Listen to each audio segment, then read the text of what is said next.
Bonjour et bienvenue dans cette vidéo.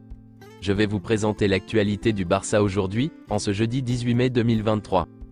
Si vous êtes nouveau sur la chaîne, ici je parle généralement de l'actualité du Barça. Donc n'hésite pas à t'abonner, et appuyer sur le bouton j'aime pour me soutenir. Merci, et commençons.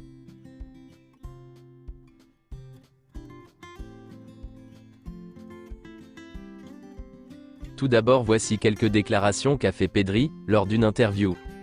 Après le match contre l'Espagnol, nous ne voulions pas faire la fête, pour manquer de respect aux supporters de l'Espagnol. Nous voulions juste faire la fête, parce que nous avions gagné la Liga. Les supporters de l'Espagnol sont entrés sur le terrain, alors que nous étions en train de célébrer. J'ai soudain entendu un cri, et nous nous sommes tous mis à courir. Quand les supporters de l'Espagnol sont entrés sur le terrain, j'ai couru plus vite que pendant tout le match. Lors de la fête des vestiaires, il y avait un karaoké, mais je ne chante pas beaucoup. Je suis très désordonné, mais dans le désordre, il y a de l'ordre. Il y a 3 ans, j'étais à Las Palmas, près de chez moi avec mes parents. Et maintenant, je suis champion de la Liga. La première chose que j'ai achetée avec mon salaire, c'est une voiture pour mon père. Lors de mes premiers jours au Barça, quand j'ai rencontré Messi, Busquets et d'autres, j'ai eu peur. Je n'allais pas dans les vestiaires pour éviter de les voir, car je me sentais gêné. Je préférais rester dans le gymnase, en attendant qu'ils ne soient pas là. J'avais vraiment peur. J'avais peur d'interagir avec les joueurs, jusqu'au jour où Messi s'est approché de moi et m'a dit « Entre, entre ». Messi m'a beaucoup aidé. J'aimerais que Léo Messi revienne au Barça. Quand j'étais enfant, je voulais me faire raser les cheveux comme Iniesta. L'affaire Negreira? Nous ne parlons pas de cela dans le vestiaire, nous sommes concentrés sur le football. Est-ce que je me ferais tatouer? Non, je ne les aime pas. Xavi est quelqu'un de très proche de nous. Il nous aide beaucoup. Comment est Xavi lorsqu'il se met en colère? Il commence avec un ton lent, mais petit à petit, il élève la voix. Il s'énerve de plus en plus au fur et à mesure qu'il parle. Quand Xavi s'énerve contre moi ou contre l'équipe, je me tais. Je baisse la tête, et c'est tout. Je ne dis rien. Il y a plusieurs joueurs qui lorsqu'ils reviennent d'une blessure, ont peur de jouer ou d'essayer des choses qu'ils ont déjà faites. Ce n'est pas mon cas.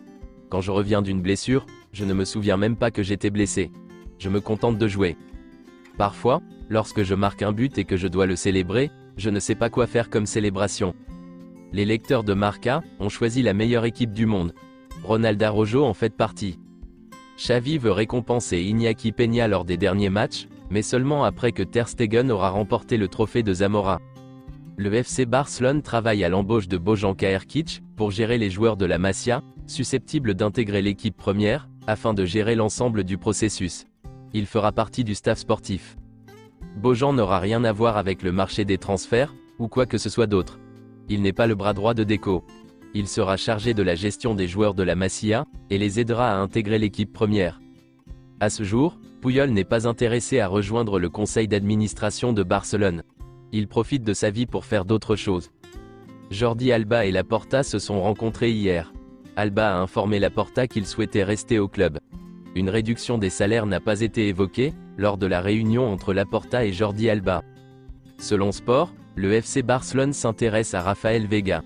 Il s'agit d'un milieu de terrain brésilien de 27 ans, avec de très bonnes statistiques de buts, et de passes décisives. Il coûterait environ 15 millions d'euros. Selon Mundo Deportivo, Joshua Kimmich est une véritable option pour Barcelone cet été. Il veut quitter le Bayern, et serait moins cher que Zubimendi. Tout le monde au club serait ravi de le voir signer. L'intérêt du Barça et du Real Madrid pour Kimmich n'est pas nouveau. Mais pour le conseil d'administration du Bayern, c'est clair. Kimmich n'est pas à vendre. C'est avec lui qu'ils envisagent l'avenir à 100%. Selon Fabrizio Romano, Kimmich est intouchable pour le Bayern Munich, et n'est pas à vendre.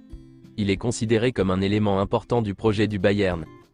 Après avoir quitté Barcelone, Jordi Cruyff envisage de redevenir entraîneur. Après plusieurs rencontres avec des personnes qui doutaient de lui au sein du FC Barcelone, Deco les a convaincus qu'il était prêt à occuper un poste important, au sein du club. Selon certaines sources très fiables, Matteo Almani est revenu sur sa décision de partir, et s'est proposé de rester à Barcelone. Les sources du club le confirment. Almani a informé Laporta qu'il souhaitait rester au Barça, car il estimait que le projet lui appartenait, et qu'il voulait le mener à bien. Almani restera au Barça, et Deco viendra remplacer Jordi Cruyff. Almani avait tout prévu avec Aston Villa. Le FC Barcelone avait officiellement annoncé son départ, mais il est revenu sur sa décision, et va rester au Barça. Il a changé d'avis après l'annonce officielle de son départ. Almani avait un accord de principe avec Aston Villa, mais il n'a jamais signé aucun document.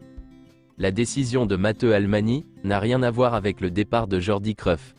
Chacun a pris sa décision, et ils ont travaillé en équipe pendant cette période, et il y avait une bonne harmonie. Almani a changé sa décision de quitter Barcelone, après avoir visité Birmingham. Le projet qu'Aston Villa a vendu à Almani n'était pas aussi bon qu'il n'y paraissait. Lorsqu'il l'a appris, il a changé de décision.